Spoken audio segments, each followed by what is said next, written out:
pouco vem Fernando Martins com as informações nessa discussão, Adriana, que é feita no Congresso Nacional. Acompanhe. Entidades de diferentes setores entregaram ontem ao presidente do Senado, Rodrigo Pacheco, um manifesto que pede uma reforma tributária mais ampla no Brasil. O governo diz não ser contra uma reforma ampla que envolva estados e municípios, mas não acha ser esse o momento ideal. Afinal, seria necessário um fundo bancado pela União para compensar os outros entes federativos pelas perdas. Paulo Guedes, ministro da Economia, diz que o melhor é começar com o projeto de lei enviado pelo governo no ano passado, que une apenas os tributos federais, PIS e COFINS. Já houve o apoio da Câmara pelo fatiamento da matéria, mas o assunto pode seguir no Senado via PEC 110, que propõe extinguir 9 tributos: IPI, IOF, PIS, PASEP, COFINS, Salário Educação, CID Combustíveis, além do estadual ICMS e do municipal ISS. Em contrapartida, 2 seriam criados: o Imposto sobre Operações com Bens e Serviços, o IBS, e o Imposto Seletivo sobre Bens e Serviços Específicos, como, por exemplo, cigarro e bebidas. O presidente do Senado, Rodrigo Pacheco, do Democratas Mineiro, disse que o tema segue em paralelo nas duas casas.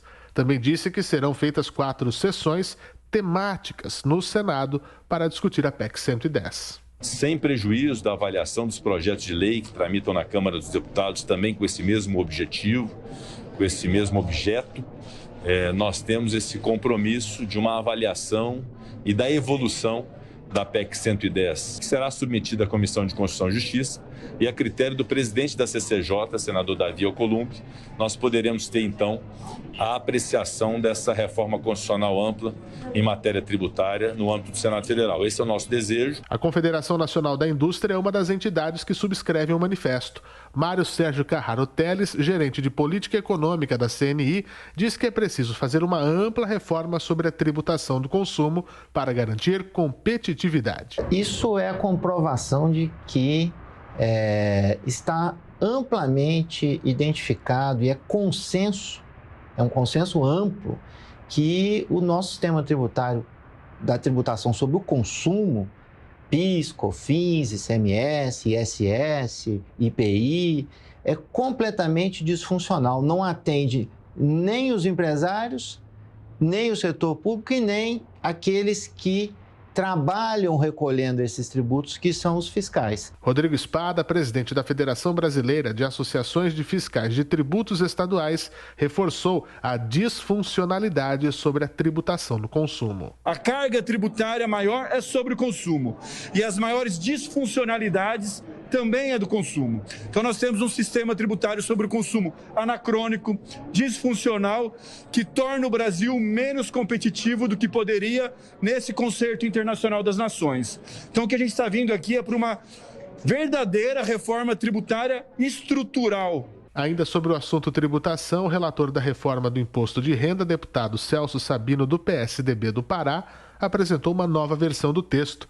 Agora, ele inseriu o corte de 1,5% na contribuição social sobre lucro líquido, um tributo federal focado em empresas.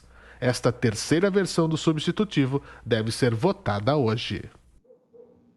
É impressionante como ninguém está satisfeito com essa reforma tributária. Já é a terceira versão do texto, como a reportagem disse, de Celso Sabino. Ontem ele teve um almoço com empresários e eles também saíram insatisfeitos. Estados e municípios reclamam que haverá perda de arrecadação, por isso essa última mudança, de fazer uma redução na CSLL, que é a Contribuição Social sobre Lucro Líquido, que é uma arrecadação somente da União. Então a União teria essa perda e diminuiria a perda no imposto de renda sobre pessoa jurídica, que é dividido esse bolo arrecadado pela União com estados e municípios.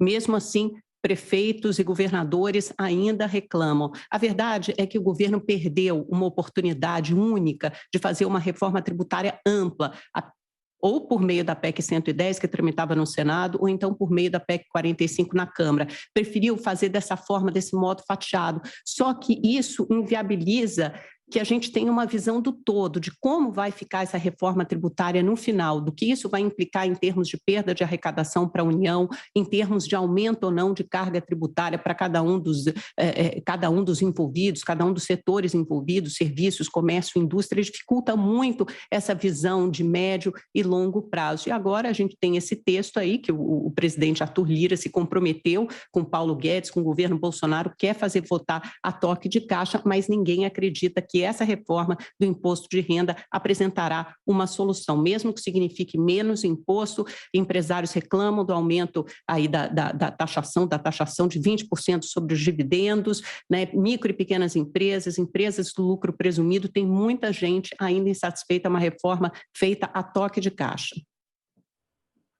Na verdade, não é a toque de caixa, porque essa reforma vem de vários governos, né? Isso vem sendo tentado no Brasil há décadas. É como a questão da reforma da Previdência. Ninguém conseguia levar adiante e, finalmente, foi nessa legislatura que passou. Então, eu ainda tenho esperança de que se chegue a um consenso, ainda que não seja a reforma ideal, mas que seja pelo menos um avanço, porque realmente a tributação no Brasil é algo que atrasa demais a economia brasileira e a economia brasileira precisa de fôlego agora, depois dessa pandemia que afetou a economia de todos, absolutamente todos os países do mundo, com exceção da China, que foi onde tudo começou e onde havia os insumos que o resto do país precisaria consumir para tentar amenizar o impacto do coronavírus e da doença que ele causa.